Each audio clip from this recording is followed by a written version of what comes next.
tinfoil hat. Oh, what the fuck are you guys even talking about? Global controls will have to be imposed, and a world governing body will be created to enforce them. Welcome to Tinfoil Hat. We go deep, homeboy. Aaron, open your mind. Drink from the fountain of knowledge. There's lizard people everywhere. That's some interdimensional shit. Wake up, Aaron. This is only the beginning. Dude, you just blew my mind. Are you ready to get your mind blown? Good morning, Swarm, and welcome to Tinfoil Hat. You know I am. You know I'm here to do. I'm here to rock. Thank you guys so much. We had a great episode today. We had Issac Weishaupt come into town to do the show, which was an honor to have him on. Him and his lovely wife, Josie, came on the show. And unfortunately, I had to jam really early, so I couldn't do the normal intro. So here we go. A big week of live shows are starting to kick off, okay? From here on, I'm out of town almost every weekend. So please, if you're in any of the areas, come see me. I will be in Alaska this weekend, Friday and Saturday night. I'm in Anchorage, 2 shows Friday, 2 shows Saturday. One is at Kill Coots Charlie's, and the other one is listed on at SamTripoli.com. One is Friday, one is Saturday, okay? Then the following Saturday, which is July 24th, we are at the American Comedy Club in San Diego. That's a 420 show, and that is almost sold out. So grab your tickets now. And then finally, then the week on the end of month on a super high note, we will be in Dallas. 2 shows. We're at Hyenas in Dallas. Move to the big club. 2 shows. First show is Tinfoil Hat Comedy, and then the second show is Swarm Tank. It's Eddie Bravo, SamTripoli, myself, that's me, Xavier Guerrero, and Reed Becker will be there. So go check that out. And then the next day, which is July 31st, we will be in OKC. That's right, Oklahoma City. We'll be at the Brick House Comedy Club, and we will be doing another Tinfoil Hat Comedy. So come check us out. Tickets are moving quickly. A lot of dates coming up. I'm super excited. Again, as of right now, the big 500 episode is going to happen in Las Vegas on October 16th. I'm getting the final details of everything, and we are moving forward. If you want to support the show, there's a lot of things you could do. One of them is go to Rockfin, that's ROKFIN.com, and get all the premium content you could want. I have 5 or 6 shows on there. Sign up for any of them, subscribe to any of them. It will be a great way to support the show, whether it's Zero, Tinfoil Hat Premium, Broken Sim First Look, Conspiracy Social Club, the greatest of all time sports talk. The list goes on and on. It's a wonderful way to support everybody on the show. And then we now also have some wonderful new shirts on tinfoilhattshirts.com. We have Shape-Shifting Jesus. We have the baseball tinfoil hat shirt. And now should be loaded up by the time this comes out. Conspiracy Smoke Show t-shirts are all available again at tinfoilhattshirts.com. And finally, if you want to see any of my free shows, any of my free content, whether it's Tinfoil Hat, Cash Daddies, what else do we got? Oh, Punch Drunk, Union of the Unwanted, all those shows, my Opiate of the Asses, all of it is available at SamTripoli.com. SamTripoli.com. Go there. Get all my stuff, my dates, everything's there. And they also, each show has its own 24-hour live radio station. Now, I'm also proud to announce that Discord has nuked 2 of our shows, our Discords on the show. There's now a new Discord on there. I'm not sure what the handle is, but I will find that for you. But if you go to chat.samtripoli.com, you can now enter what I call smack. It's my own quote unquote Discord. It is available now on samtripoli.com. Go check it out and meet a vibe with the Swarm Tribe. Okay.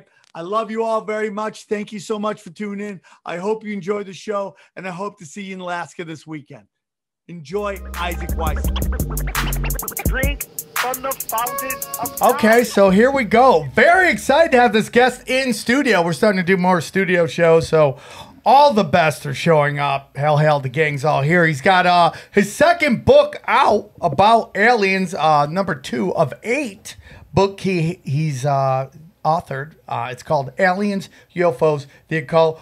Use your illusion to. Please welcome Isaac Weishaupt and his lovely wife, Josie. How are you guys? Hey. Good. Thanks for having us here. It's my pleasure to be on the 16th greatest conspiracy podcast.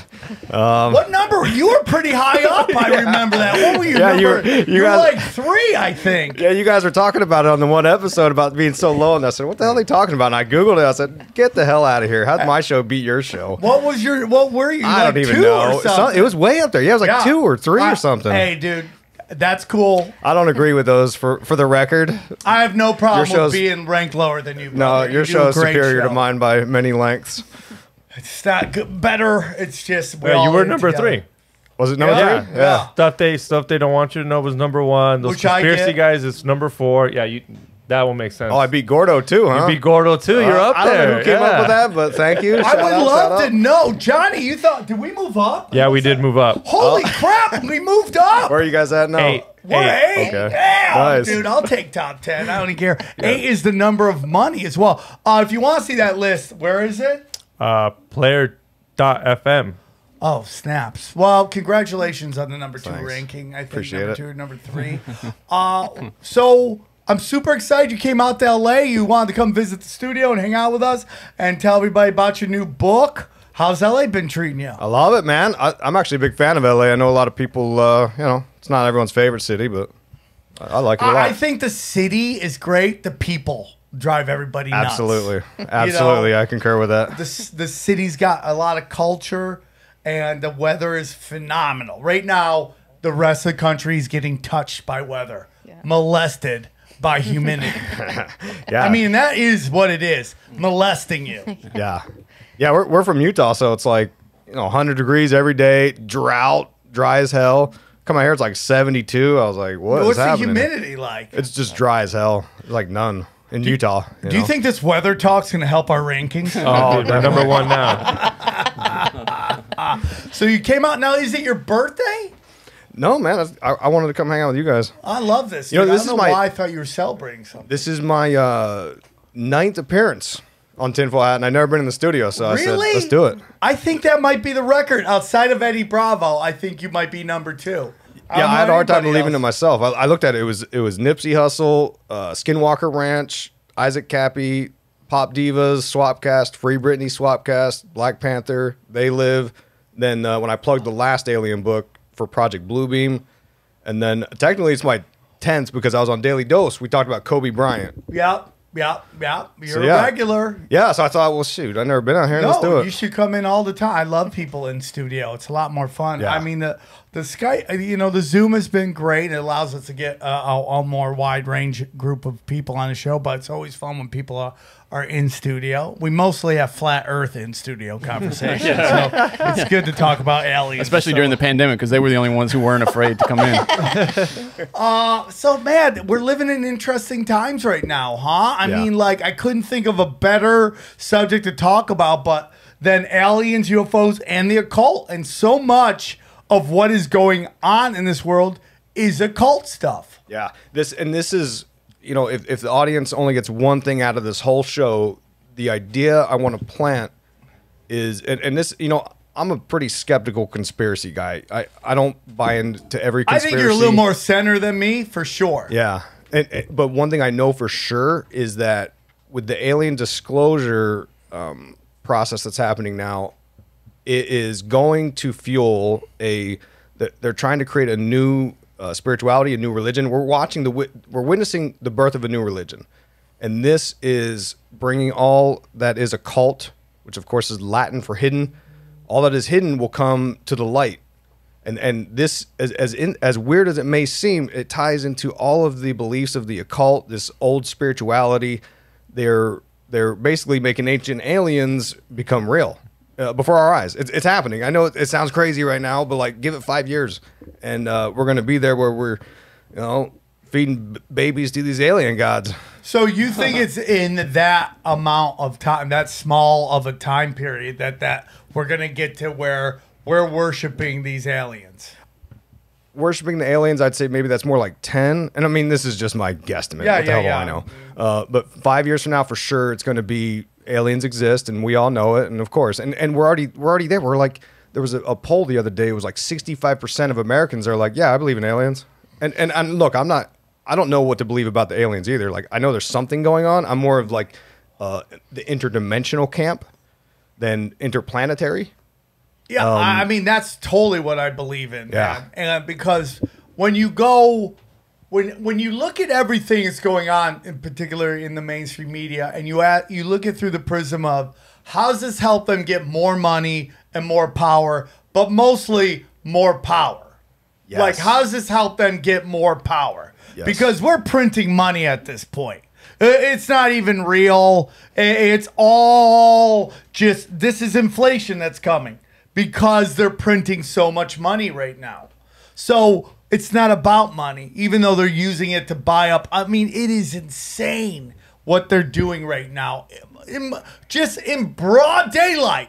Like, just straight up robbing. And everyone's like, dude, Brittany, we got to free her. We do have to free Brittany, though. We do have to free Brittany. I get it. But if they said right now, free Brittany or get rid of the Federal Reserve, I mean, it's a real question, right? Right. Right? I mean, it's like, what should we focus on right now? So it's just unbelievable. Well, and this fits into the Great Reset, right? Like what you were talking about, the Federal Reserve and currency and all that. Like that's simultaneously happening where everyone's questioning the nature of reality. Which is questioning the dollar, right? The U.S. dollar is a fiat currency. It's like we all agree on the social construct that it's worth this much. But there's a new kid in town with like cryptocurrencies, and it's like, even though like old people may not get it and be like, well, that's stupid, I'm not investing my money in that. Young people are, and it's a matter of time before this cryptocurrency is the new reality. Like it's all about manifesting new realities, which again I tie into the occult and I tie into the aliens, and I got a quote here from Jacques Vallée, Jacques Vallée, he's like one of these dudes that's been around forever talking about UFOs, researching UFOs, right? In the book, The Invisible College, he says, we're not dealing with people from outer space, but rather a control system being used to create greater impact with society and drive many to become fascinated with space travel, paranormal, and new frontiers in consciousness. And that's what it's all about. It's about this new consciousness, which like it bleeds into elements of fringy science with like quantum physics and all of these ideas of like woo-woo law of attraction stuff, and ultimately the occult, which again, like I'm not here to say it's right, wrong, works, doesn't work. Like I'm just saying, like I'm observing this, and like that's the pieces I think you see it happening in real time. Yeah, as you talk about, you can see it happen in real time, which is a great example of this is Asian hate, right? We watched that Psyop happen in real time. We saw the initial, explosion in the news, followed by all the opportunists that step forward, followed by people who are not experiencing it, talking about stopping it all the time, right? And it's like, that's kind of what happens. It manifests itself, the system of spreading the psyop goes into full motion, and then the opportunists step forward to put a face on it, and then this groundswell of people who aren't really experiencing it at all being offended on other people's behalf. And then right? how much easier when you think the president's a racist and you kept saying China.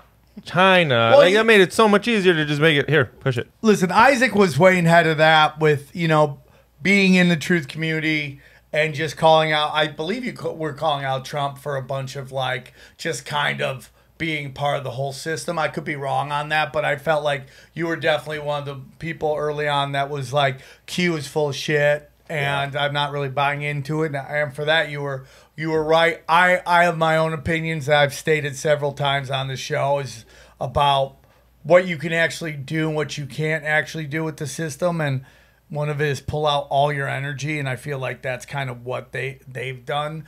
But, you know, in terms of what it represented, you know, I mean, the hope, it was wrong. But for me, and I said this very early, like, it was very much about, you know, kind of telling you what the elites were doing. And then at the end, not giving you any satisfaction of anybody paying for it. So, again, if you kind of look through these things through the prism of how do I get more power, that kind of fits into it, right? Yeah. But you were definitely ahead of that, and you were, you know, which is a very brave thing to do because everybody in that time was very much, you know, Trump's going to save us and all that stuff. And to go out and say that stuff is, you know, it's like Janine Garofalo was like that with the left when she was calling out how bullshit all these wars were. And she paid a very hard price for it.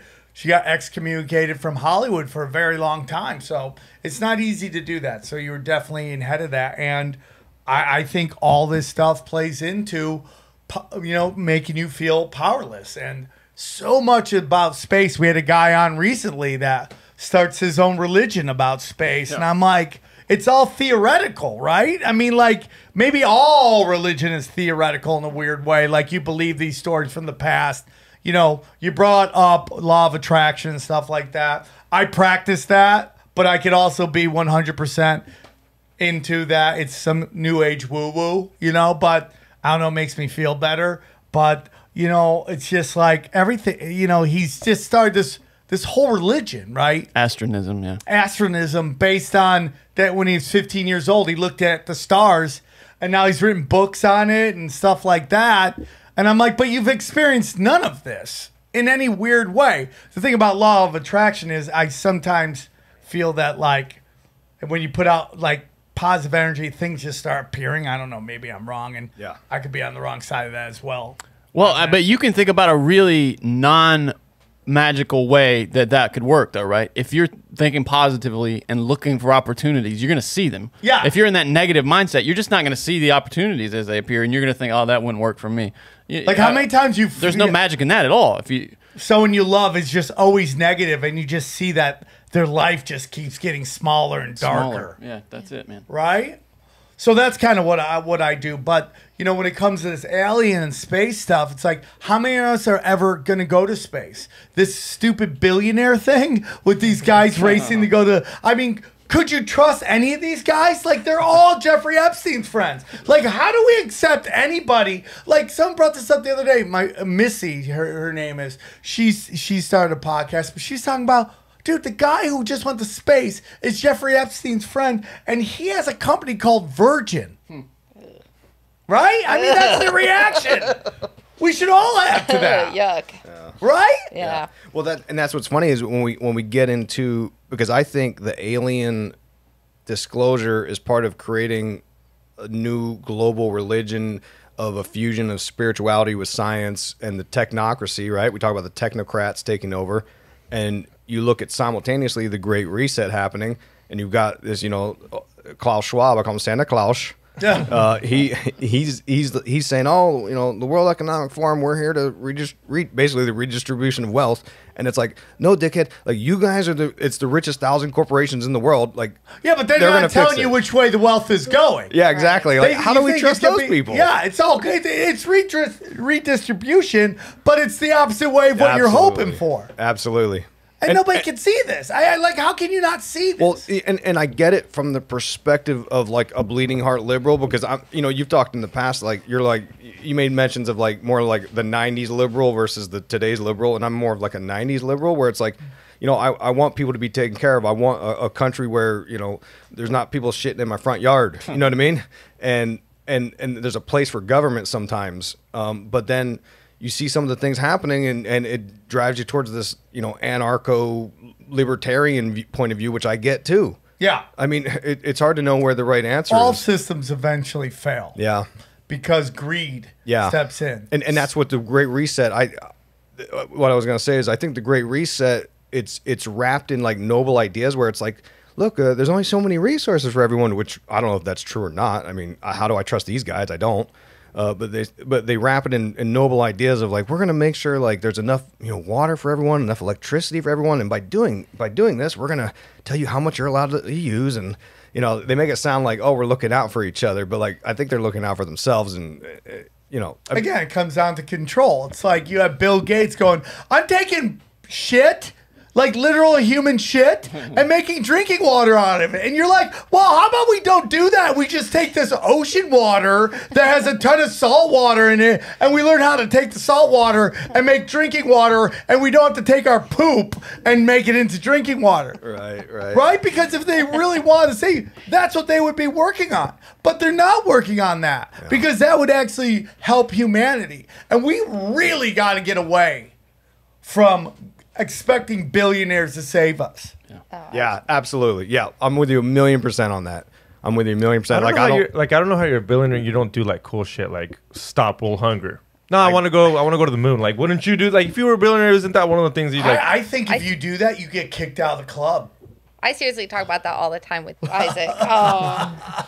Hey, everybody, I want to tell you about our friends at Lucy Nicotine, okay? Lucy Nicotine is a company founded by Caltech scientists and former smokers looking for a better and cleaner nicotine alternative, okay? Finally, tobacco has an alternative that doesn't suck. All right. Research and developed for 3 years to be made for people, not patients. Lucy has created nicotine gum with 4 milligrams of nicotine and comes in these 3 flavors: wintergreen, cinnamon, and pomegranate. Holla at your boy. Okay. Lucy has lozenges, okay, with 4 milligrams of nicotine that include the following flavors: cherry, ice, citrus, and mint. They went hard in the paint on that. Okay.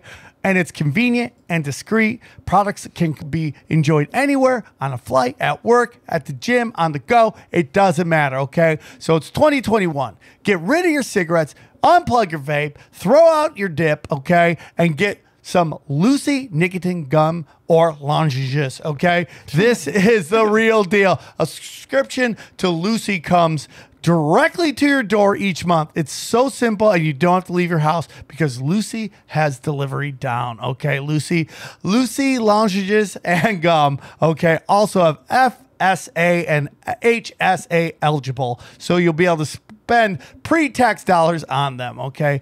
This is for the TFH swarm, okay?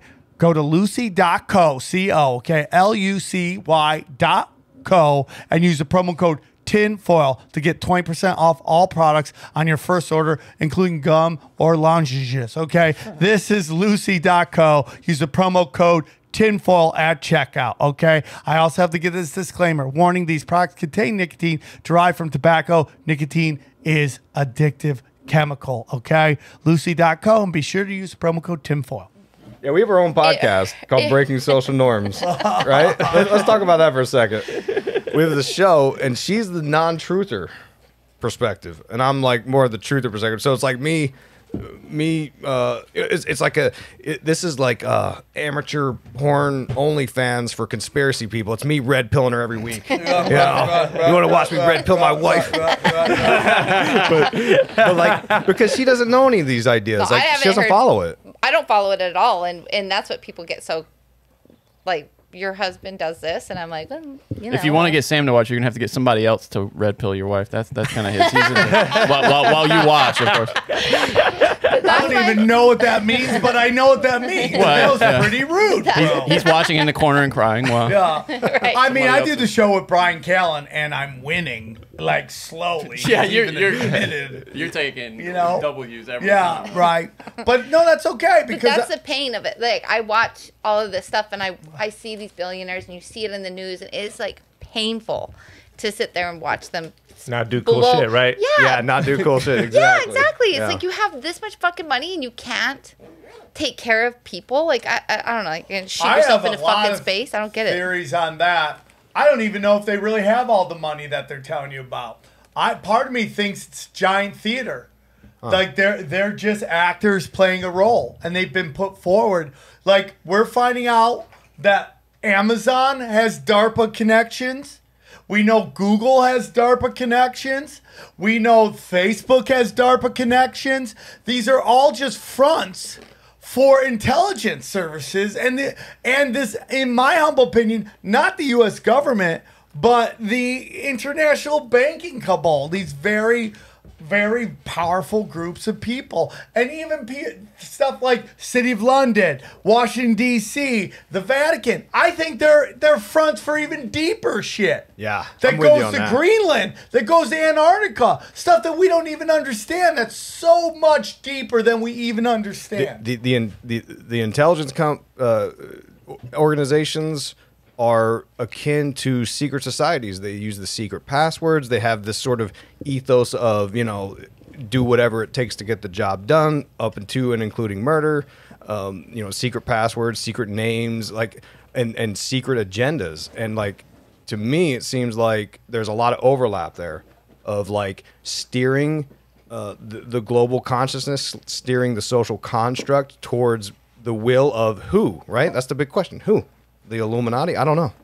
But like, there's a lot of Nobody overlap. knows. Yeah. But there is something. You know, we had the last guest was on from the world's deadliest podcast. They were talking about the bloodlines with vampires and lizard people, and you know, like how it goes all the way to, you know, Romania and shit. Yeah. Romania and Val the Impaler, and you know, the clan of the dragon, I believe it's called, and like all that dark shit. And but who even knows that that's real? That's the whole thing, man. It's like, you know, I think we can only take history from when the internet started.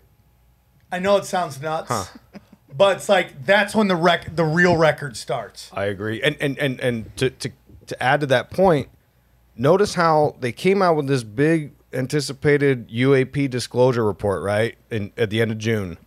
And the report didn't give us any information. It said, and it only went back to like 2003 or something like that, right? And it was like, yo, there was UFO sightings for like 100 years. And you're telling me you only know about the last 20 years. Okay. Ironically, right after 9/11. 9/11, the same thing. Mass ritual on some levels. They said, oh, 100%. everything changed. They were pushing the same Great Reset talk. Oh, new normal. The day everything changed. The ritual started back then, 9/11, and they're steering towards this. And you know, you listen to some of these people smarter than me talk about like the history of like, you know, these globalists and stuff, and like it seems like, you know, your Aldous Huxleys and your H.G. Wells and all these people, they've been writing about this fantasy dystopia / utopia, and like it's hard to disagree that there's a plan and action here. And like that's the only thing I know about the alien agenda is like this is supporting something. And I strongly believe some kind of great reset, a global religion, the Luciferian Antichrist could be it. I mean, it could be many things, but I know for sure it fits into all the fantasies of the occultists for hundreds of years of let's get rid of Christianity, let's bring in Luciferianism and Gnosticism. You know, I completely agree with that. I think 9/11 was that they knew the age of Aquarius is coming, and that's a great enlightenment. And we're seeing it happen in real time right now where people are waking up to, obviously we're not going to get everybody. There are people who are straight up brainwashed, and we're never going to be wake them up. And if they do wake up, they're going to wake up on their own time. But they, according to stars, they knew that this age is coming. They've shish kebabbed our timeline so much that nobody could really tell when it was going to start unless they really study, you know, astrology and astrotheology, right? So, but I think they used 9/11 to usher in a dark entity of energy to battle this great awakening. And this is where we're at right now. This is exactly, so in Use Your Illusion 2, my second alien book, so Use Your Illusion 1 was all about setting up the argument, explaining why the occultists are into contacting aliens and alchemy and all these weird ideas. The second book, I basically go through several films like E.T., Flight of the Navigator, Interstellar, Under the Skin, the John Carpenter Apocalypse trilogy, all these movies, right? And I basically talk about the symbolism in the movie and how the messages you're seeing embedded in these movies. I explain the theories in Use Your Illusion 1. And I say, okay, here's where you saw it. Boom, boom, boom. And one of the recurring themes is alchemy. And alchemy is like this ancient art, supposedly comes from the time of Zep Tepi, this pre-Egyptian time when they were talking with the pagan gods and all this weird stuff, and this god Thoth or Hermes or whatever you want to call it, told mankind, here's the secrets of alchemy, here's how you can, become immortal, whatever, superpowers. And the alchemical process, it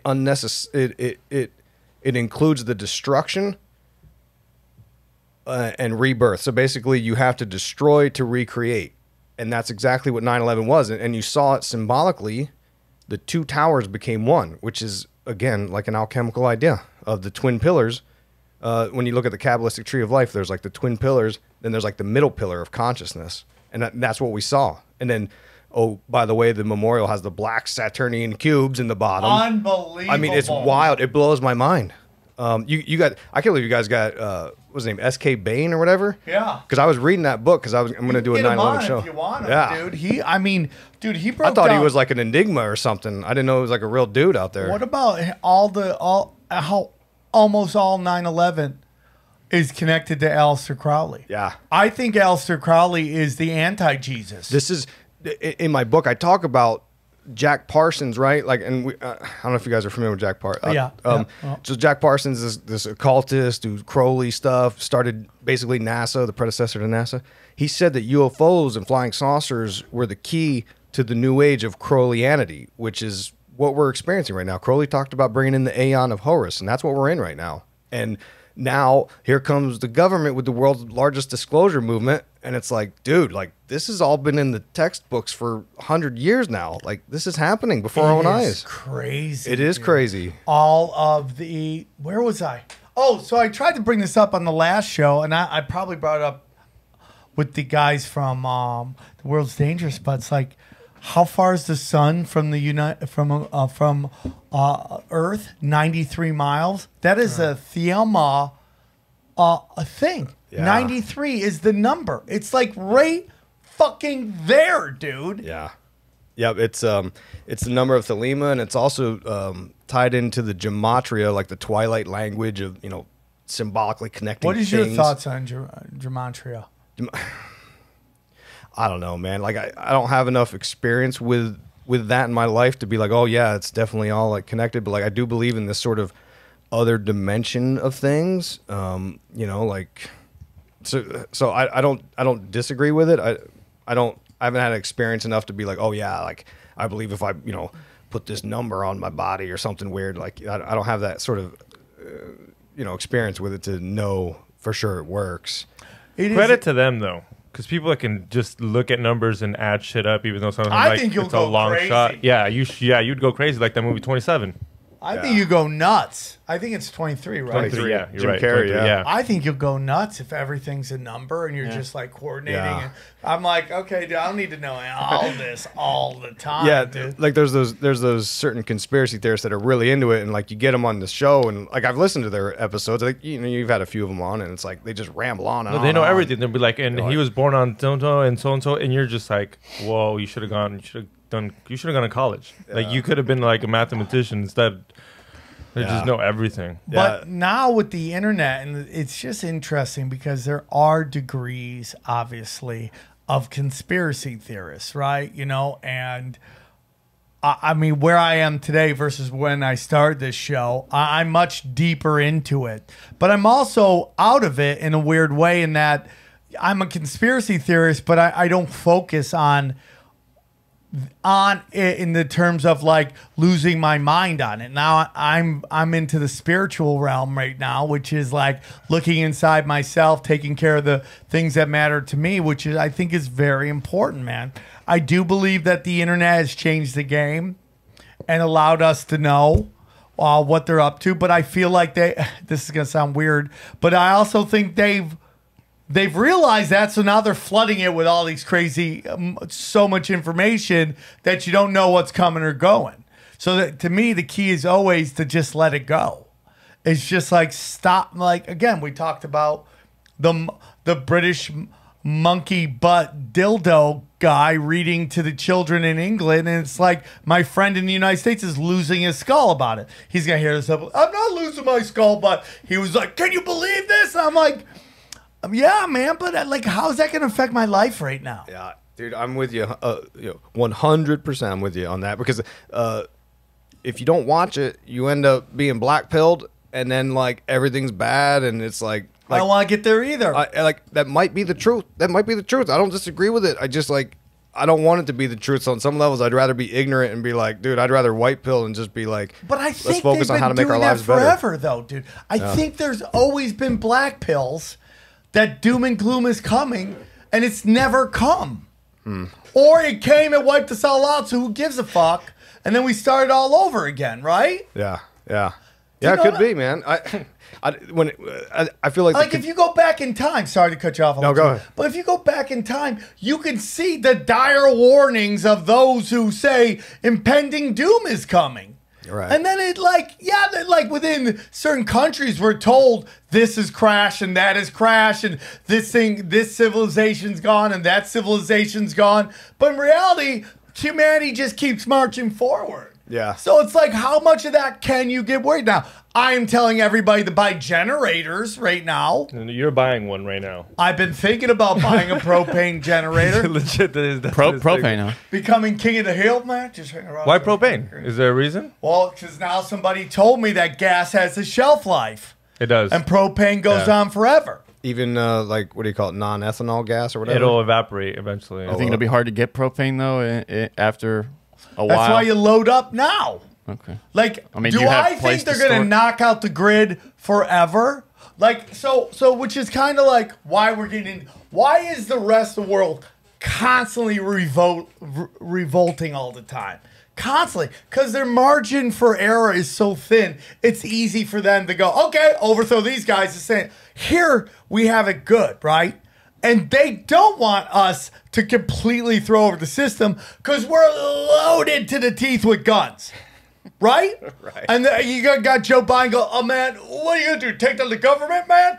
You're going to have a rocket launcher. And you're like, well, you guys are crying about an old lady on January 6th. That lets me think that you guys are way more nervous than you fucking are letting us on to. So I don't, because if they could just napalm all of us, they would do it by now. Yeah.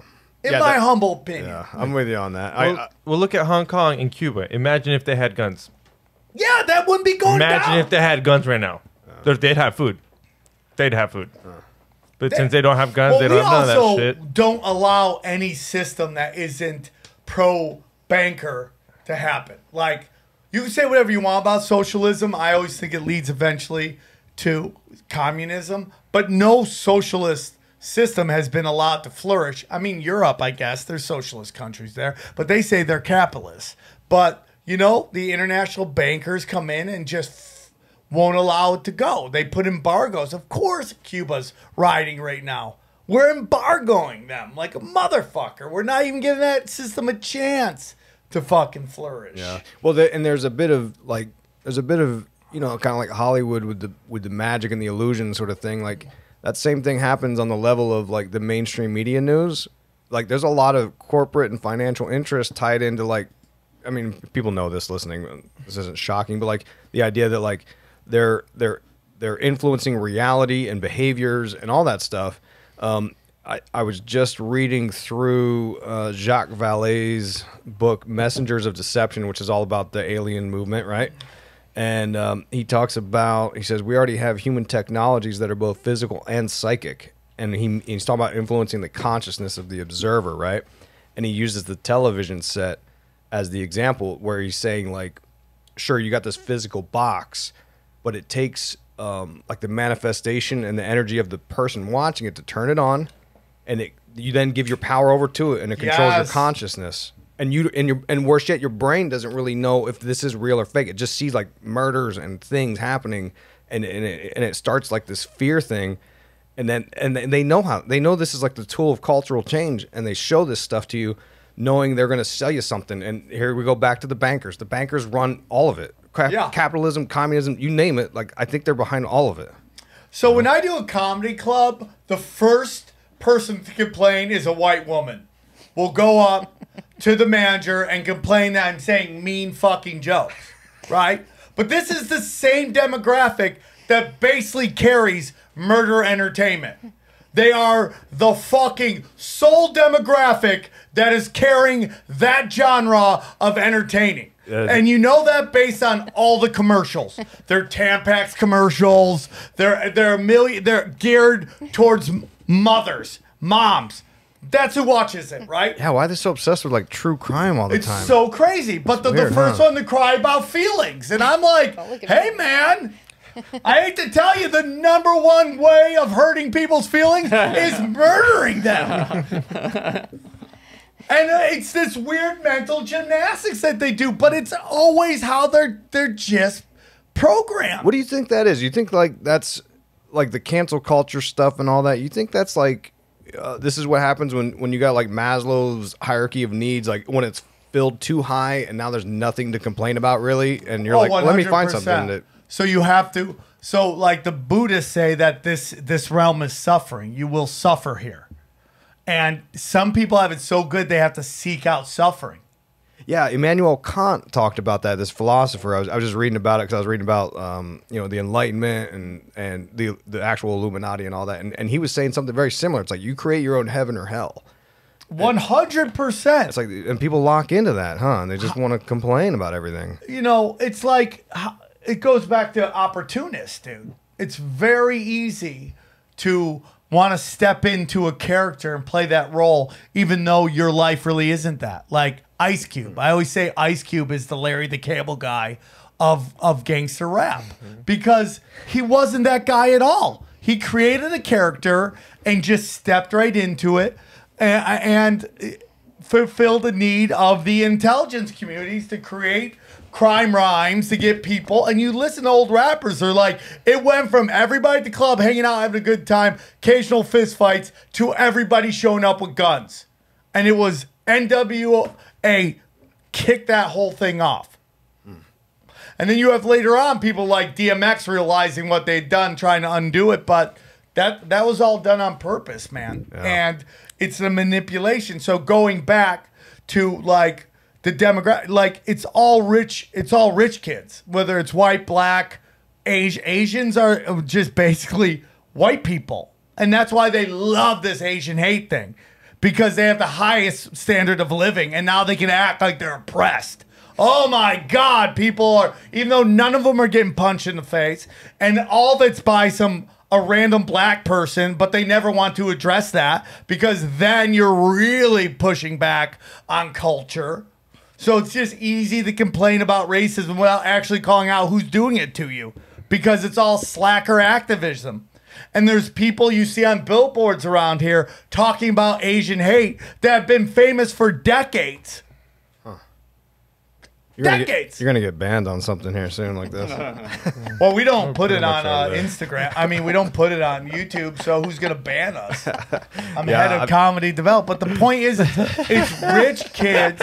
I mean, when you literally have Malcolm X and the Unabomber saying the exact same thing, which is rich white kids are the most dangerous. Which rich white liberals are the most dangerous animal on the planet?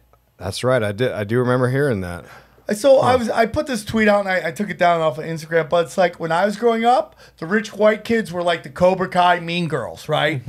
And they were fucking pieces of shit.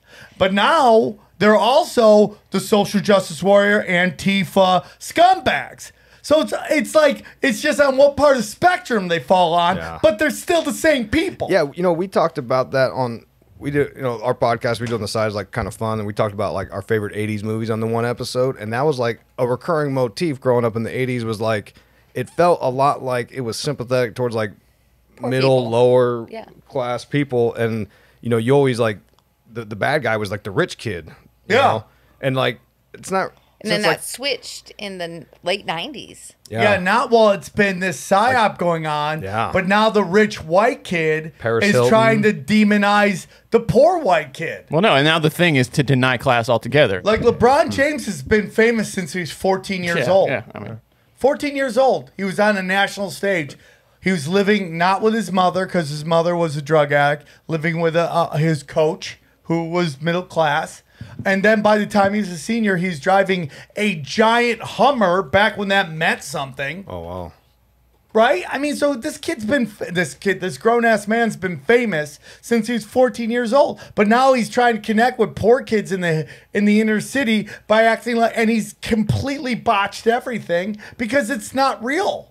It's a character he's playing. Well, So it's like the Chet Hanks. Yeah, you didn't see that. Right. Chet, 100%. He's trying to play a character. And now you have Vice and BuzzFeed. These rich kids trying to convince you poor kids are all the fucking problems. When their parents, it's like Portland, man. All those kids' parents work at Nike.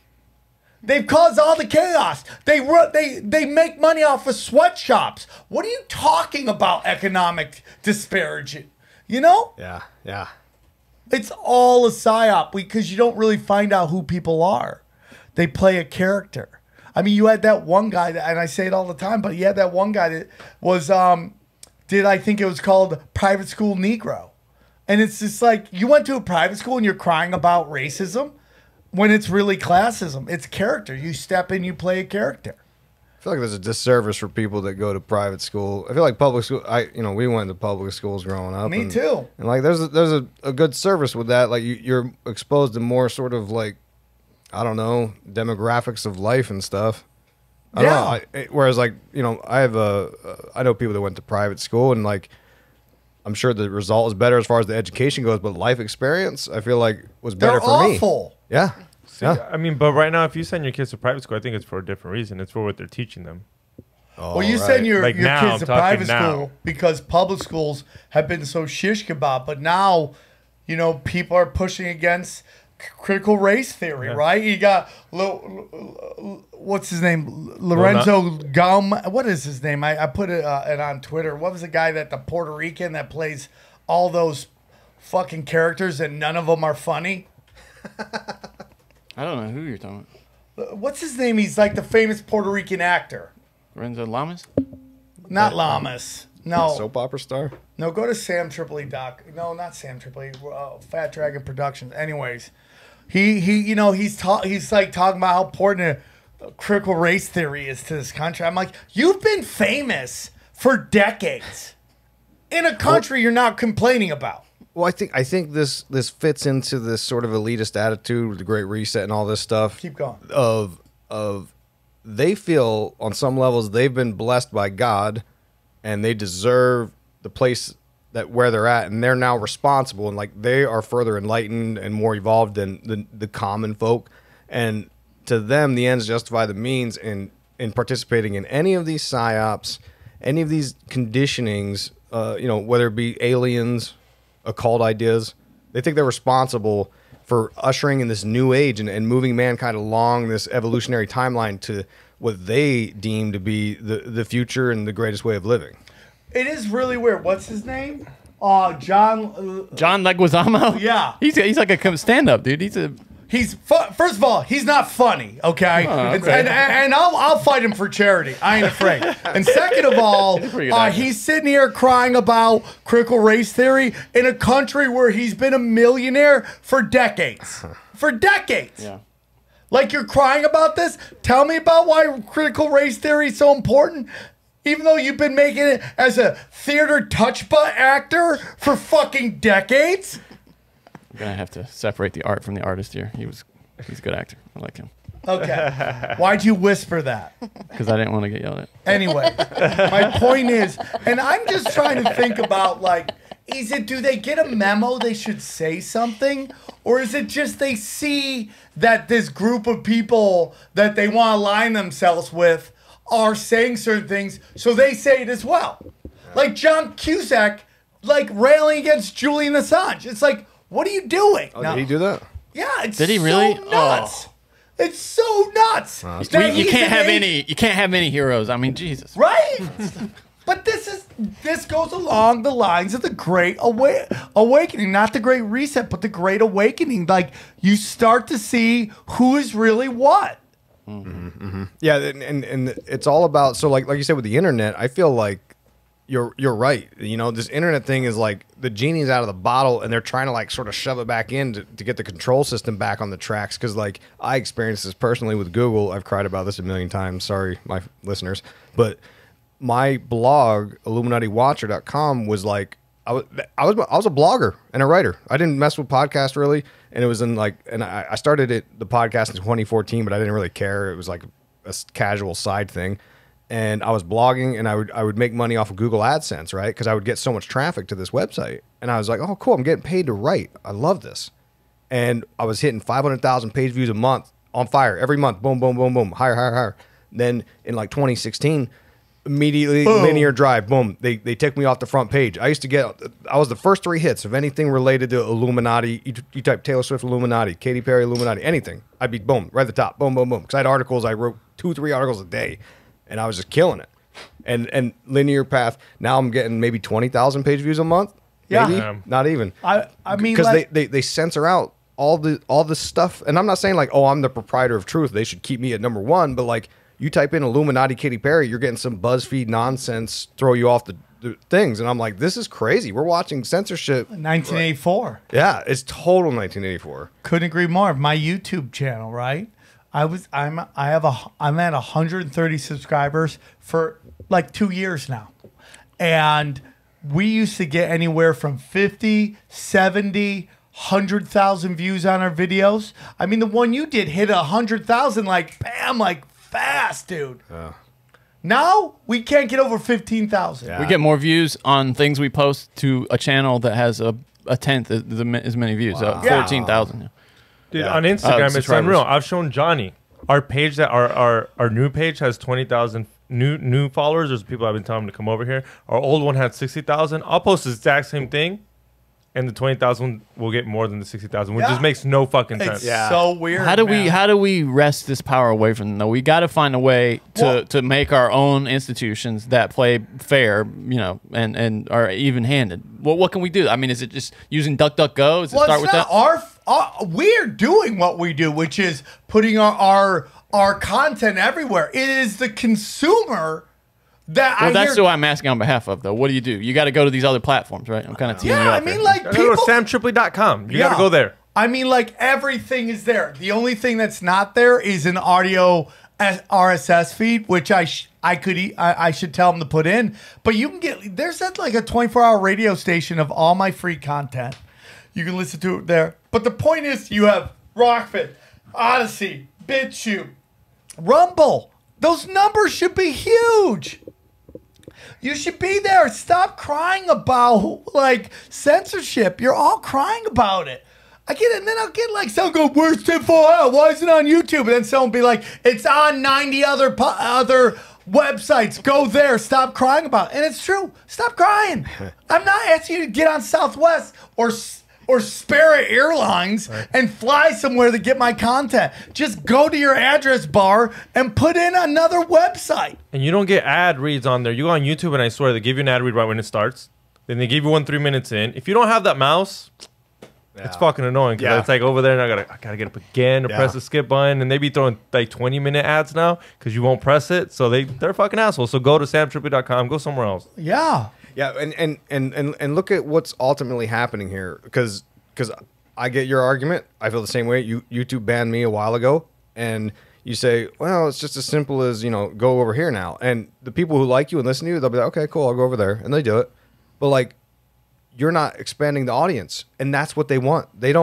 They're kind of on some levels okay with you having SamTripoli.com. They're like, okay, load your videos there. They're siloing us. Yeah. That's basically what you're saying. They're good with like, you know, 5% of the population is into conspiracy. Whatever, cool. The fringy minority, go for it. Right. You know who I think they did that to? Rogan. Let's give him a deal and let's get him off of YouTube because that's where the kids are. Yeah. Can't find. I don't. Sometimes I have to fucking go out of my way to go find Rogan because he's got Neil deGrasse Tyson and I got to see what bullshit he's got to say. But it's got going out of my way because I'm always on YouTube, and if it's not there, I feel like they gave him money and told him like, hey, the kids, he's influencing the kids. That's definitely possible. Yeah. I agree with that. Yeah, because I look at because I used to, you know, I don't listen to every Joe Rogan episode, but like now I find it just that extra step is kind of a hassle. And I'm like, we sound like our followers now. Oh, extra step. I got to go to SamTripoli.com. I got Spotify on my phone, and I still am like, I don't know. I don't fuck with Spotify. You know, I wish it was on Apple. Like that's the thing I use. Yeah. But like they make you take that extra step, knowing that like you're not going to expand or like, you know, reach those extra people that, you know, it's like I always talk about Tupac and JFK, right? Like you can have a message. You can have an audience, You can't have both. You know what I mean? I love that. But here's the thing, dude. I mean, Johnny, I could be wrong, but I mean, based on what I'm watching, is like you hear the CEO of Google saying they're not meeting their views numbers. Their numbers are down. I'm convinced that's why they're running so many ads to make up for all the lost views that they lost from Alex Jones, Joe Rogan, all these other people. So maybe siloing it isn't optimal, but if you really want to learn what's going on, people will learn. And I'm sorry, dude, but TikTok is just creating an army of conspiracy theorists. I mean, the conspiracy videos on TikTok are like something we've never seen before. Why aren't you there yet, Sam? Because Is it listen, the China someone thing? wants to take this stuff and put it on TikTok, go for it. You won't hear me complain. I'm over it, man. I'm over chasing this. Like when everyone's like, get on Clubhouse. Fuck you.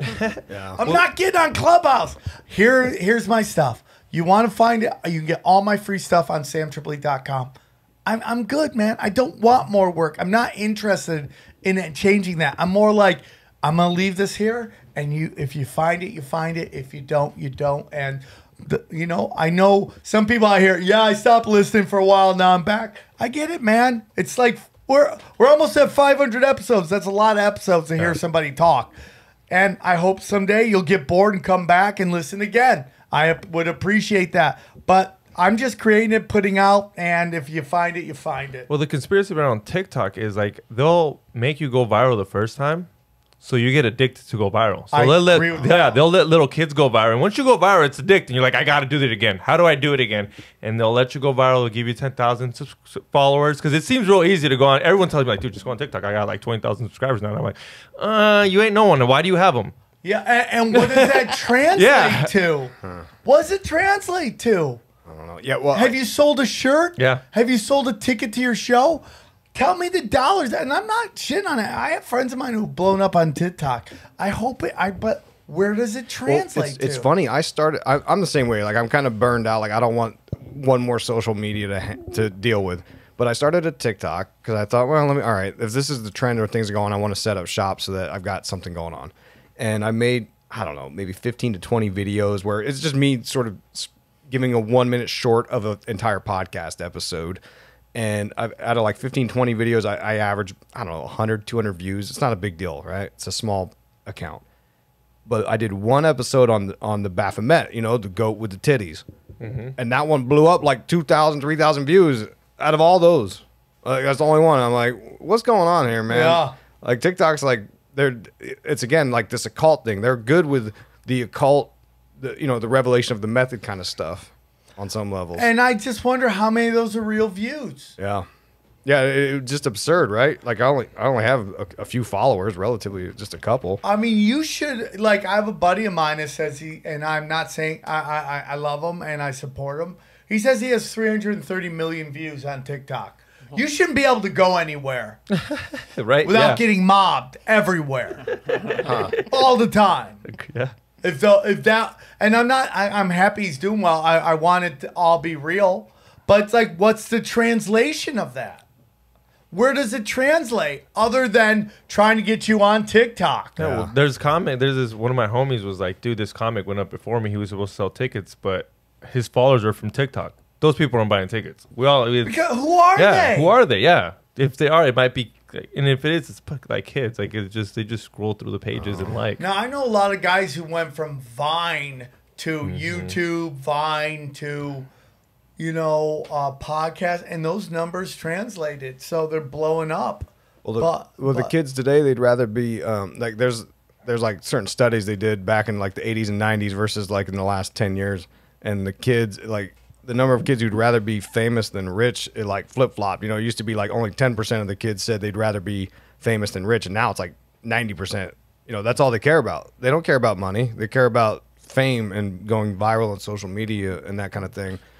Which it's an addiction. Yeah. And it fuels this transhuman thing, right? Like this idea of like living in this virtual matrix thing, and it's like Avatar come to real life, and it's just a matter of time. We're gonna. This is coming down the pike real fast. Like that singularity Ray Kurzweil talks about. That's coming up in like 10 years. 20 I think years. they want to trap us in this realm. and I'm torn on that idea, right? Like, because you start getting into. You cannot agree with that, by the way. If you don't think that's real. No, I'm totally fine I don't. with that. I don't know where I stand on that because, like, I don't believe in flat Earth, but the simulation theory, sometimes I think that could be true. But like, then I look at simulation theory and I think, well, that's kind of a Gnostic idea, and it's like saying, like, well, this world we're in is basically like a deception, and if that's the truth, then that means that God who created you is an evil bastard. And I'm like, I don't really want that to be the truth. You know what I mean? Like, it doesn't make me feel good at night. But no, like, I get that. But on some That's levels, Bill Hicks's joke about dinosaurs. Oh yeah, what's that? That that super Christians were like, they just put that there to, to fool you. Yeah. To fool you. You're like, does anyone else like a little perturbed by that? That God's fucking with you? Yeah. I mean, I think the sim thing though, you could have a simulation where the idea is to level you up, you know? I mean, that could be, I think that could be done by a benign creator, or at least or at worst, an indifferent creator. I mean, do you know what I'm saying? Like the Buddhist thing. There's, I mean, so much of how we see the world is through this very limited yet powerful brain we have, right? Where there's, it's like when you think of like, are there entities that have always been around? You can't think of that because you're like, there had to be moment one, right, where that thing was created. But what if that there is things out there that have always been around and our brain just can't think that far behind? Yeah, and that's why I'm with the alien interdimensional idea. Like, sometimes when you see like dogs or little kids, like they'll be like looking in the corner of a room like they're interacting with something, and it's because their sense of reality and their filters hasn't, like, the social construct hasn't taken part yet and formed their limitations of like, well, there's no such thing as a ghost, so it can't be there. Like, no, like these little kids or something, they see something. And I just have a hard time believing that this little sliver of visible light on the big electromagnetic scale is it. Like, it's just not. I just don't believe it. Agree.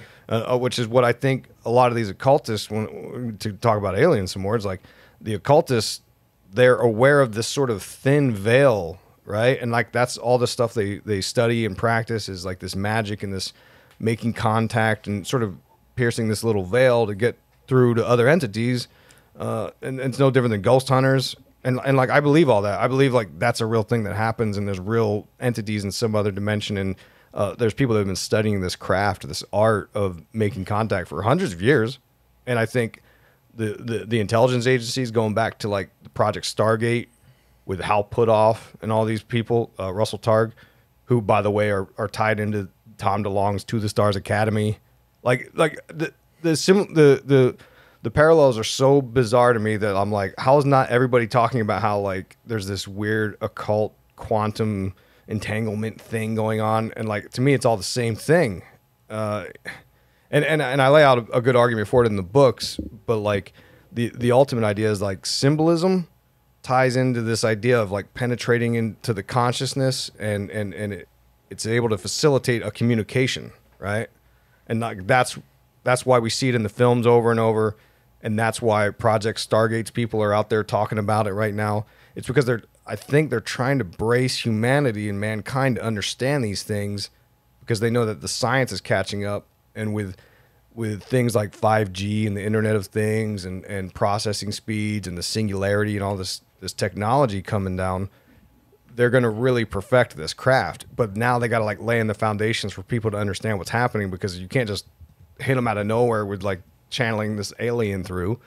They got to sort of warm you up to it. That's why I think 5 to 10 years, because NASA, when I wrote The Dark Path back in like 2016 or whatever it was, 17, I was talking about aliens back then because the chief scientist at NASA back then said, we're going to prove there's aliens by the year 2025. How the hell does she know that? Right?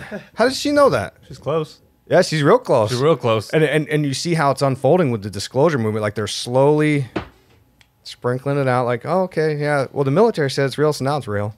Well, here's some videos. And, it's just funny to me because I'm like, dude, I think this is all just a setup for this big change in culture. And right or wrong, I don't know. I just know, like I always talk about Diana Pasulka's book, American Cosmic, or Cosmic American. She lays out, she's a professor of religious studies, right? And she hung out with this UFO secret society people who believe it. And she says it herself. She's like, "Oh, that's all she studies. She teaches the foundations and creations of new religions." And she basically is like, "You're witnessing the creation of a new religion, everybody. I don't know if you know this." And like, it blows my mind that like, not everyone's talking about this. I mean, dude, there's so much into it. Like the influence of these elites on all these religions. I mean, we talk about it all the time. I mean, the royal family and their connections to Islam. The elites. Where did the Talmud come from, and why is it so different than all the other books that the Jews have? The Bible. Why aren't all the books in the Bible? Why are certain things left? It's all manipulation at the highest levels. And like so many of these, like we had guys on yesterday talking about how Jesus possibly could have been from one of these elite families. And you're like, there's always the story now with these people that are culturally, Martin Luther King, right? Like totally pushed forward by the CIA and the FBI. Right? I mean, just all this. Yeah, and this is all stuff pre-internet, and it's like it's hard to know like how much of this was a psyop, and we just have no idea. Like, if you ever looked into the Challenger explosion, yeah, and that crazy ass story, yes. And how a ton of them are people look just like them if they were aged with the exact same name because the internet wasn't what they thought it was gonna be. When they were making the internet back then, there's actually videos of the people who create going, maybe there'll be like 10 website pages on the internet. They didn't realize that there would be guys out there that can't get laid coming up with ways to make money. Well, I mean, the other day, some old lady was like, we were talking about how COVID deaths were fake. And then she's like, now that I think about it, they could have lied about AIDS, people dying from AIDS and HIV. And we didn't know because the internet wasn't back then. Because she was like, they like hit her head. I was like, if they're lying now, what makes me think they weren't lying then? But it was so funny to watch an old lady like, holy shit, she's like, wait up, what? Because she's like, this reminded me of the AIDS epidemic when we were all scared. And then I was like, but I thought this is fake. And she's like, how do you not think that was fake? And she was like, oh. Yeah, I mean, like, when you look at Fauci and how he's connected to all this dark stuff, it's all about stealing your loosh, man. I 100%. Yeah, I remember I grew up in the 80s and 90s, and I was scared to get AIDS before I even had sex. Like, I was 12 years old, worried about AIDS. Like, you remember there was that story? Guy had sex one time, now he's got full-blown AIDS. You're like, no! One time you use a condom without a condom, you're like, it's over. Yeah. Why? Right? I bet you people were getting tested while they wore condoms. Yeah. Like, I need to get tested. Definitely. I wore a condom. Well, just think about, like, this 2020 will be seen as the golden era for mask companies. There will never be a time where like people will wear masks like this again. And the question is, are they prepping us for something are they getting us to not believe in anything so they can bring something in that will hammer us all because we refuse to take any protocols? Or are they constantly just stealing our loosh? And that's what I think's going on. That we are way more powerful than they want to let us believe, and that so much on our what we see on television is just a blatant lie. Yeah. To just get us to be so afraid of everything. And when we get in the UFOs, so much of this is about getting us to be afraid of things that we'll never see in our life. That's what Stephen Greer, and I don't agree with everything Stephen Greer does. Like, he's out there in the desert meditating and channeling aliens and stuff. But he talked about this a couple years ago, talking about how, like, the military-industrial complex is going to be behind this new disclosure thing, and they're going to do it to sort of, get more funding. They're going to scare the people to get more funding as the ultimate sort of enemy. And, Ronald Reagan talked about this. He said, like, the only way to unite humanity is, like, with an alien threat. Well, so you brought that up. So do you think Bob Lazar and Mike and Tom DeLonge, they're all psyop, they're all put in by the government, telling them they see this, go on Rogan and let everybody know that aliens are coming and you saw this. So you think it's all psyop? You think it's all... Not that they know. They probably think they really saw this. Yeah. I'm not saying they're liars. I'm just saying... That's what Bill Cooper said. Yeah, I'm with the Bill Cooper camp. Of like, because Bill Cooper seemed to know the deal pretty well, and he was like, "Look, I don't know if I was supposed to see that. Like, they made me see it." Like Bob Lazar, like, I believe that dude. Like, I've heard enough of his interviews, and I'm like, this guy believes he saw some things, and whether or not it was true, I don't know. Maybe it was a psyop for him to leak that information. Look at the key players in the disclosure movement, right? Of the new one. You've got, okay, so like the New York Times breaks these stories about the videos, right? And you're watching the videos, and you're like, wow, that's crazy, and like they talk about it a little bit. But then, like, you turn on the TV, and Josh Gates is on, I don't know, what Travel Channel, Discovery Channel, whatever it is, and he's breaking down these videos, and he's talking about the specifics. He's like, well, you see how it triangulates over here, and here's the radar, and like he's giving you more information than the New York Times. And I'm like, yo, they're giving this guy a script. And then Joe Rogan, he's got all the hot guests, and I mean, it's Joe Rogan, right? Like, it's the biggest show in the world, but like, still, I think they're enabling certain voices to hit the mainstream, because they know the mainstream is like gonna hear it on podcasts, and they're watching the show. Like, they're not gonna watch the news. Yeah, 100%. So it's like it's almost like it's unfolding on these like non-traditional paths. I think they're killing off traditional media. Yeah. They're like, you know, back to your silo thing. Like, how much better is it if there's no mainstream media and we all just go to the people we want to hear what we want to hear from? Yeah. Super divided by then. Yeah, but I think people are waking up to it. I really do, dude. And I think all those guys may have actually seen that, because I've heard that story, similar story from a guy that, someone's dad that I know that never came out and said anything, told the exact same story. But I think that all leads to, like, I don't think these crafts you're seeing are alien. I think they're U.S. government crafts that they're putting stories behind to make you think they're aliens. And I think in reality, the real stuff is interdimensional. Well, it's kind of interesting that they came out with the SpaceX. Right, Space Force. Yeah. Yeah. Right before that all happened. Yeah, right? they set up this foundation of like a vehicle for the money. And then they, you know, Trump creates the Space Force, and then a year later he's like, you know what, I want a big report about everything you guys know.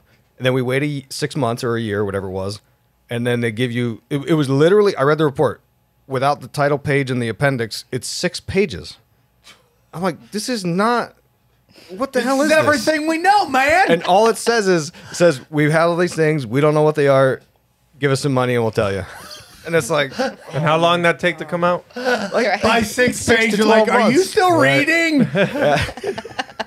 I was like, dude, what is happening? I don't know what the answer Psyop is. on psyop on top of It's psyop on psyop. And I just think that, like, the real stuff is what they're doing with the Fed. And, well, I mean, is it the real stuff? I mean, is BlackRock buying up all the real estate? Do we know that for sure? My parents sold their house. I'll tell you that much. Well, if XG's I don't know if it's BlackRock, but someone bought it, and the guy didn't even look at it. They bought it online, didn't even look at it. That's what they say. It's for rent. Happening. It's for rent. This guy bought it to rent it out. I don't know, obviously not black market, but the guy didn't even bother to look at it. Yeah. Straight bought it. I mean, this is where we're going, bro. It's just like that to me is the real shit. Yeah. Yeah, that's what I did. I did like 6 shows on the Great Reset because I read through Klaus Schwab's books and kind of did a little book club kind of thing with it. And I just released episode number 6 talking about the housing market and BlackRock and all these ideas. And yeah, I don't know what the end game is. That extensions of the international banking cabal and the intelligence community. Yeah, they're buying up all the land, like Bill Gates. Why has he got to buy all the farmland? Like, what are they? After Trump gave him a $10 billion grant from the government for his one company for research, and then he turns around and buys up all this land, and then they give Jeff Bezos $10 billion for space stuff, and he goes and buys MGM. This is how the government starts to take slowly over. Now, I think that's fascism, but everyone's like, that's not fascism. That's corporatocracy. It's all fascism. It's all fascism. They can't just come out and do it. They have to do it. But it's all bought with funny money. It's fake money. That gets you right into the crypto stuff, right? I mean, and maybe crypto, but crypto's as real as fiat money. So it's like, buy guns, buy gold. You think the economy? So you know who the dollar vigilante is? Yeah. I heard of him through I interviewed Charlie Robinson. Shout out Charlie Robinson. Yeah. But he told me about him, and I kind of followed him casually. And he was saying months ago, like by the end of 2021, full crash, full economy crash in America. You know, I think it's coming. Scary. I think it's coming, and I do think, I think crypto is going to, like he was saying this before, I think crypto is going to be a big part of surviving through that. You know, I just bought this. The only thing that scares me about crypto is if they're trying to come at us, you just close the internet off, and how do I prove to you that I have crypto? This ledger, right? It's this storage. It's a hard.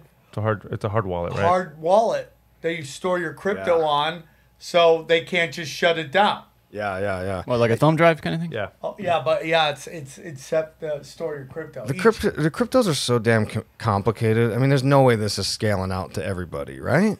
Well, it's hard to buy, yeah. But it'll eventually be a thing like on your phone, you know, and you just scan your phone, and that's gonna. I mean, if you see it now, the countries, what is it? Is it Ecuador now? El Salvador. El Salvador. The only problem scary about that is you got to use a government app. There's one other country that is they're in crisis, and that's they always turn been, to it, and it's people. You can see though, it's people like on their phones scanning these, and they're. I mean, we're talking like farmers and really people who aren't technologically inclined are using it. So I don't know. I that's think always been my. Like I think cryptos are like too confusing to scale to America, but like you look at countries that have like very unstable currencies, and I've always been like, sure, like invest in some Bitcoin because like El Salvador took it on because they were like, well, this is more stable than our crazy currency. You know? Yeah, I also think what everybody else is doing should never be a worry. Like, you know, when I told everybody like, you know, that everybody wants a $15 an hour job. I'm like, how about not having a minimum wage job? How about that? Try to get out of doing that.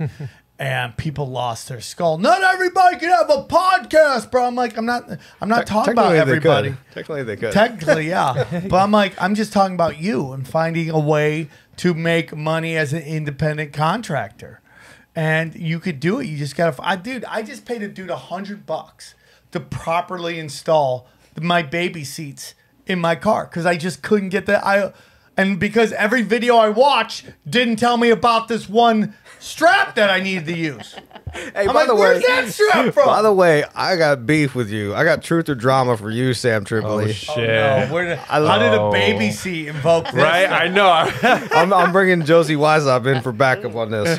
I listened to the show with Gordo. Shout out Gordo, those conspiracy guys. And you guys said that. What was the Psyop? You said there was a Psyop to tell people not to have kids because something like, you know, oh, the world's so bad, don't ever have kids. But like me and Josie, we don't have kids. And I'm like, and I feel like on our side of the house, I'm like, there's a Psyop telling me like, oh, kids are so great. It's this magical thing. And, okay. You know, so I just for the voice of on the other side of the argument, I'm like, not having most kids. Most of my life, I didn't have kids. Yeah. And I totally understand where you're coming from. I do. Because I see you watch Hallmark Channel. It's like, oh my God, I'm going to have kids and we're going to fill the house for Thanksgiving and everyone's going to get along. And it's like, and then you hang out with your family and you're like. Well, what I was talking about is how I see so many of my friends in Hollywood, these women are like, I'm not having kids. I want to have kids. And I'm totally fine with that because I think having to have kids is what women are pushed on women. And guys who live with their mother are seen as like, oh, you're a failure in life. Like my brother complains about that because he's working forever and now because of the pandemic, he had to move in with my mom and he's super happy living with her and she's happy he's living there. Yeah, but apparently he's getting a lot of shit from people because he's in his mid-40s and he's living with his mother. And I go, well, you know, that's probably a lot of what women go through with not having children. You're like, there's this constant push to have kids. And I see people, my friends who have blue check marks, you know, like acting like, I'm so excited I don't have children. But you see that that's not really what's going on. And it just seems that I'm just talking with feminism. There seems to be this like towing the company line. And in reality, they're pretty miserable people.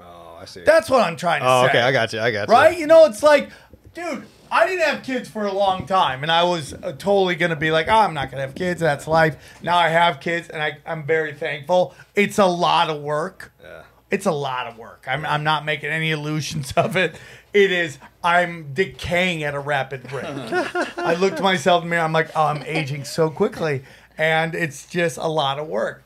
But I'm fine with people doing whatever they want. I just feel like there's this narrative that you see happen all the time with like, oh, COVID's made women go back into the household. That makes like being a mom like settling for less. And like, I actually know what you're talking about. I'll just give you everybody shit. loves their mother so much. Yeah. And I'm like, this notion that it's like the worst thing in the world is like, I think a giant thing to get women not to want to have children. That's all. If you don't have kids, I totally. I actually get what you're saying. We're watching a show on Netflix. What's that show called? Sex Life.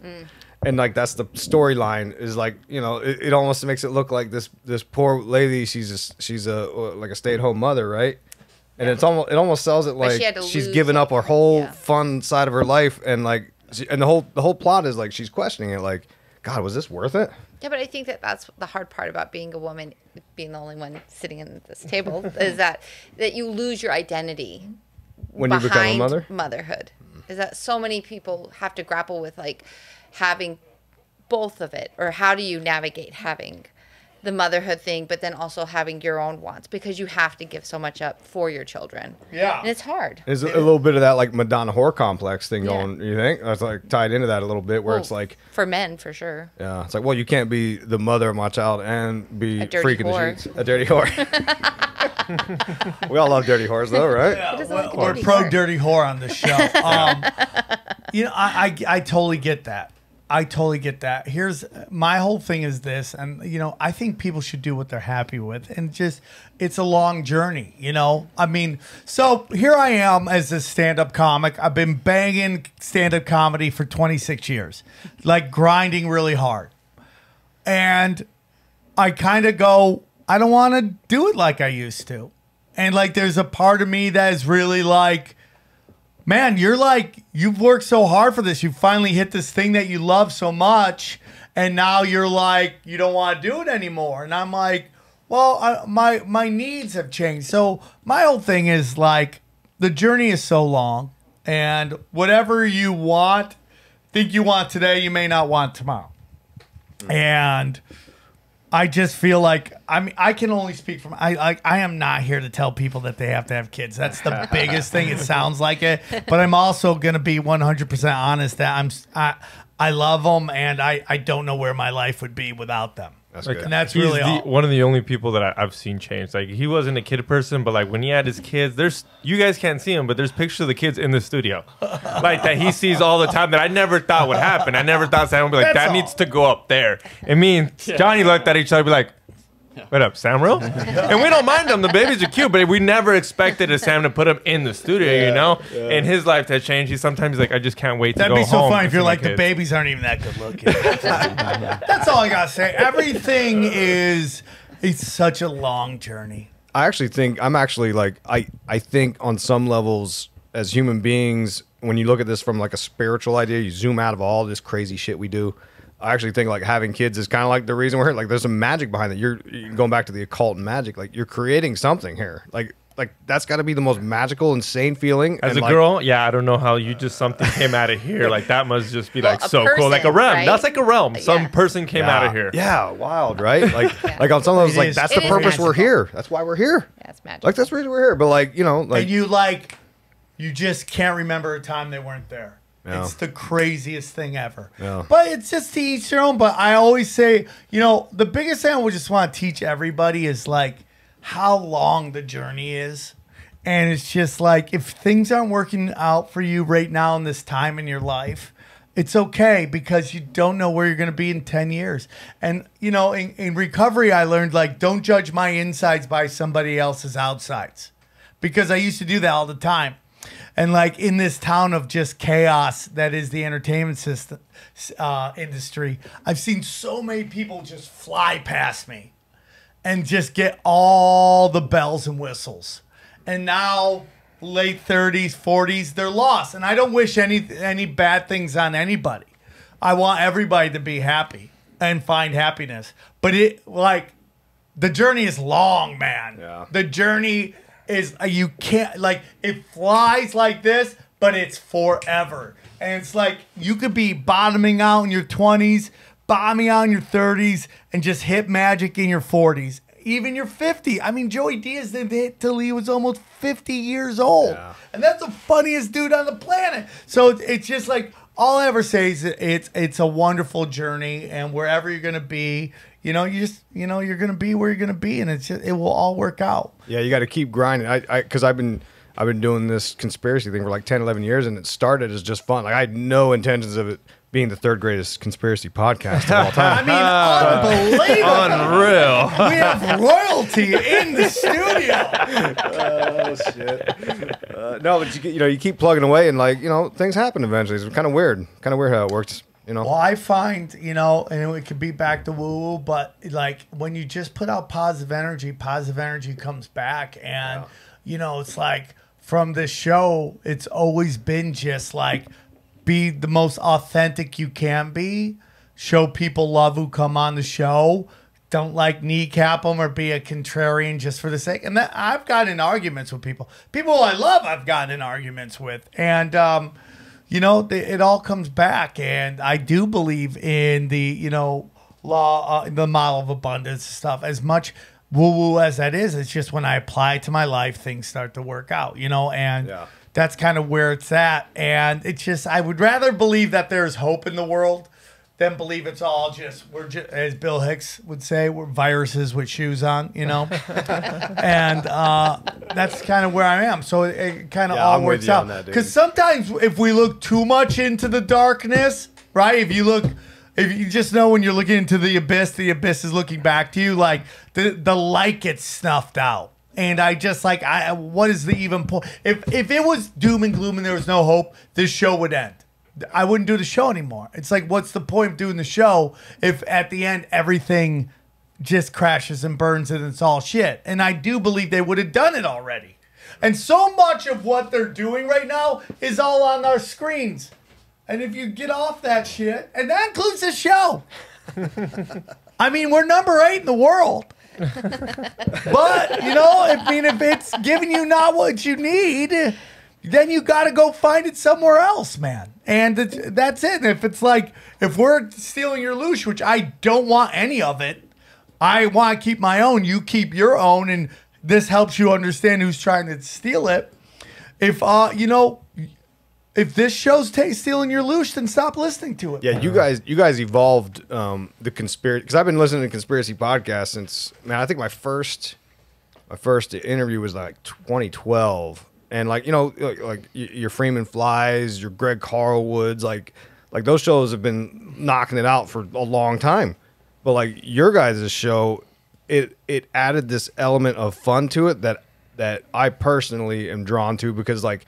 You listen to too much of the information and it puts you in a negative headspace. Yes. And I agree. I actually believe in a lot of that law of attraction stuff. And like, you can't walk around in this negative headspace and thinking everyone's a shape-shifting lizard that's going to get you. And like, that's going to draw like negativity towards you. So like, I'm cool with learning about it. I'm cool with being like, dude, I think that could be real.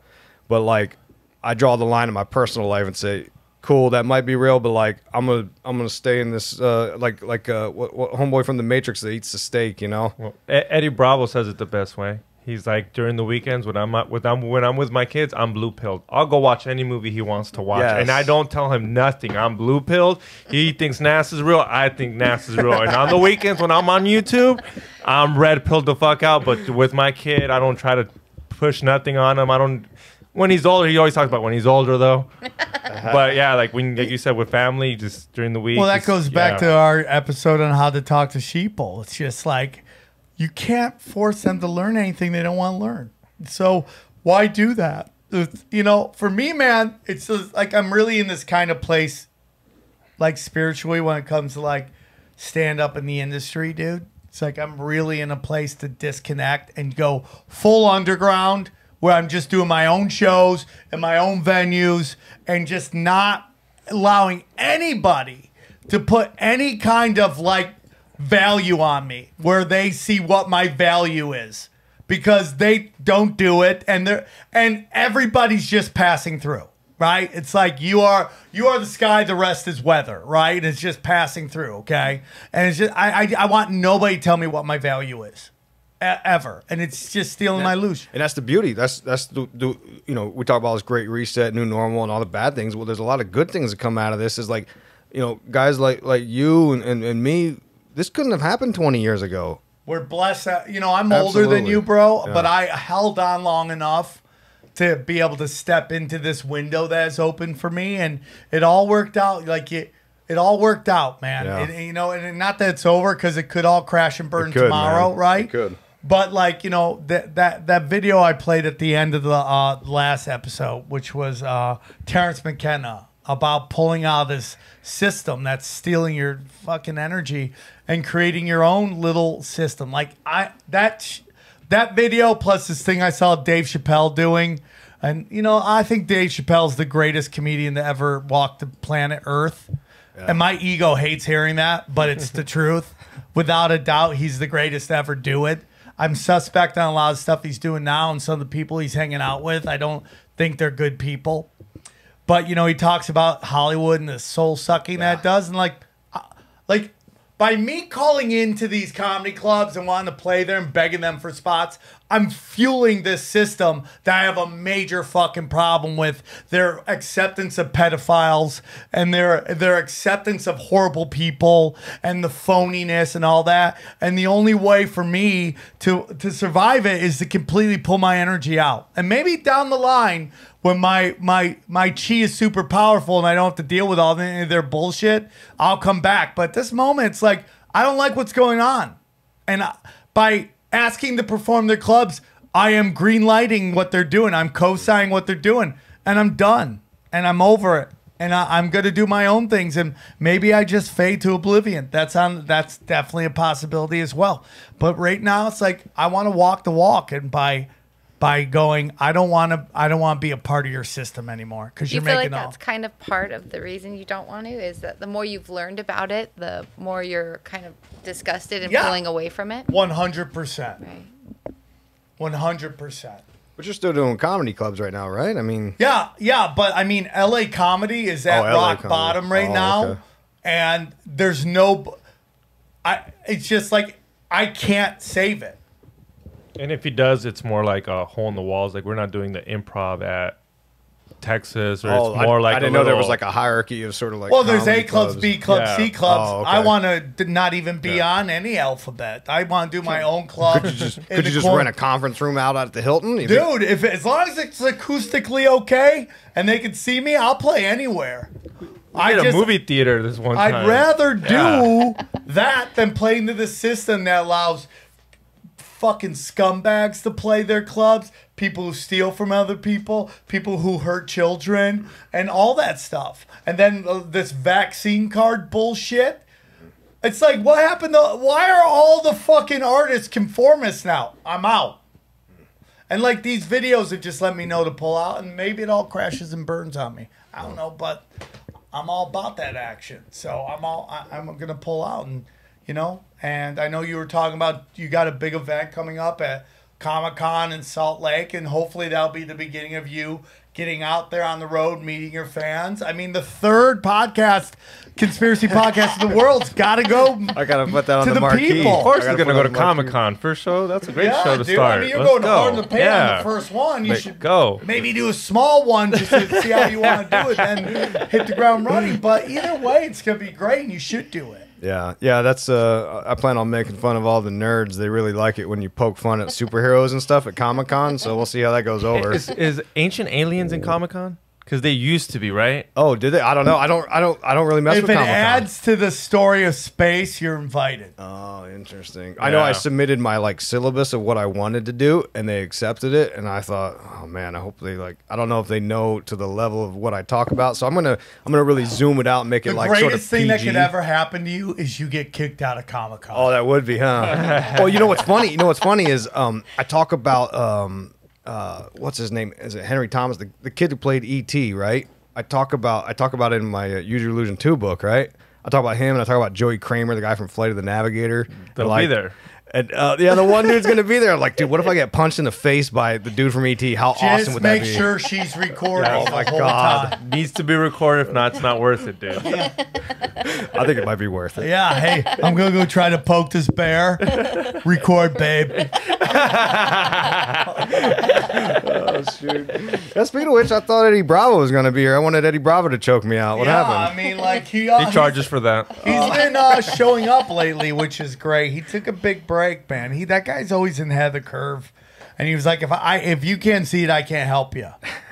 So now we go on the road, and it's fun. And if the guy really wanted to, he could be one of the best comedians working today. I mean, he's so fun. Every time we hang out, it's a story you've never heard of. Super polished. Crush. Yeah, that was a good episode. I listened to the Flat Earth one. I made it halfway, and I thought, I got to watch the damn video because you guys were talking about a lot of stuff I couldn't see. Yeah, I mean, it was great. It's been interesting, the reaction. He blew my cover. What's that? He blew my cover. What do you mean? That I don't claim Flat Earth because I'm still trying to get pussy. Straight blew my cover, dude. Everybody, all the girls were like, "Oh, really? That's so You're funny." a Flat Earther? He started a dating website for Flat Earthers. It's like 3 chicks. It was some chicks out there asking for it. Like, I'm a Flat Earther in the comments. I was like, Well, you're gonna get it. I do these. That Flat Earth dick. I do these crypto events, and it's like they're all like off the grid shit. It's like 100 guys and 3 chicks. Women love the grid. They fucking love it. It's set up for them, and it's right. Well, I mean, I watched the Flat Earth documentary. Those guys are pretty dorky. Like they salute each other like this, right? They do this thing like to show the Earth is flat. I'm like, bro, it's too much. I didn't know they had a salute. Yeah, but also that could be done to make people look stupid too. Like they did that on Jim Jeffries' show, right? They had all those conspiracy people on. Yeah. And they were just there to make them look dumb. That guy sucks. I was on a... Who, Jim Jeffries? Yes. Yes. I can't fucking stand him, dude. He big leagued me at the store. I'll smack the fuck out of him. Oh, what happened? Truth or... It's comedian drama, stand-up comic drama. It's just like he sold his soul. Oh, yeah. He was this guy who's kind of like this dark comic, and then all of a sudden now he's a social justice warrior. Yeah, he was pretty funny on his stand-up, and then he had that show, and it kind of like... didn't seem to fit his sort of stand-up, No, I didn't think. It's just all about money and power. At the end of the day, you're like, it's just all gross. And it's just like, hey, dude, I guess you made the money. I guess you're happy. You seem like a fucking train wreck in life. He's Issac Weishaupt. His book, Aliens, UFOs, the Occult, Use Your Illusion to, available now. Check it out. Issac, thank you so much for coming on the show. Thanks for having me out. Appreciate it. Josie, thank you. Pleasure to meet you. Yes. Glad you could show up and hope you had a great time. Dude, anytime you want, come on in. I think I'm going to be in Salt Lake soon. I think I'm going to do a show out there, some indie stuff. But, you know, if we do a tinfoil hat comedy, you should come maybe join us on the skank, the swarm tank. Oh, that'd be so sick. Yeah, most definitely. Just come up and answer questions and stuff like that. For those who might not know you, I mean, you're number 3, so they all know who you are. But tell them where they can find all your stuff. Just those couple of people. IlluminatiWatcher.com is the jump off point, but my books are all on Amazon, Audible, self-narrated, almost all of them on Audible. So there's if you're a book person, that's that option. If you like podcasts, I have the 3rd best conspiracy podcast, Conspiracy Theories and Unpopular Culture. And I've got I do the Rockfin thing, shout out SamTripoli. We're on the Rockfin. So if you listen to Sam on Rockfin or all these other shows, you can check me out on there. And then me and Josie started a fun podcast I alluded to earlier. It's called Breaking Social Norms. We've got a free feed that's got like the censored, I bleep out all the F-bombs that we drop. But you can go uncensored on Rockfin too. So like you get access to that show as well. And basically it's like it's more of like a lot of people get upset about it because they're used to my show, Conspiracy Theories, which is like I sort of analyze things and talk about the symbolism in them. But this is more of like a chill out show where it's just us talking about stuff. And she's kind of like the non-truther perspective, and I'm sort of red pilling her. She's the sheeple. She's the brainwashed sheeple. She threw herself in there. She's like, all right. I'm the sheeple. Sorry. So yeah, it's just a fun conversation. A lot of people identify with it because I read so many messages. People say, oh, you know, Isaac, I love this show because this is what it's like when I talk to my wife. And like, at some levels, I feel like this is good because, you know, and you did Conspiracy Social Club. It's in that same vein. Yeah. Where it's a little less combative. Have you ever heard Deborah gets red pilled? No, but I've heard of it. Yeah. Yeah. He red pills his wife's. Oh, someone already doing mom. it. Okay. No, dude. Everything's. I think these are the fun shows, and the reason I think this show resonates because people like to be able to listen to stuff with their wives and their girlfriends. Yeah. And that's a big reason why I think like Your Mom's House is so big is because they have that dynamic that's really fun and like she's lethal fast. And you go into the fun stuff too. Like you go into Hollywood, females love Hollywood. You're like, oh, I knew. Like other girls I've talked to, like I listen to him because he talks about Rihanna, and they love that shit. I'm pretty basic. Hence the Starbucks. Yeah. I'm a pretty basic bitch. Listen, maybe this show needs a whole different crowd. You know, it's like maybe we all bring a different flavor to the table. Yeah, watchers aren't the same people. I know that, like with Zero.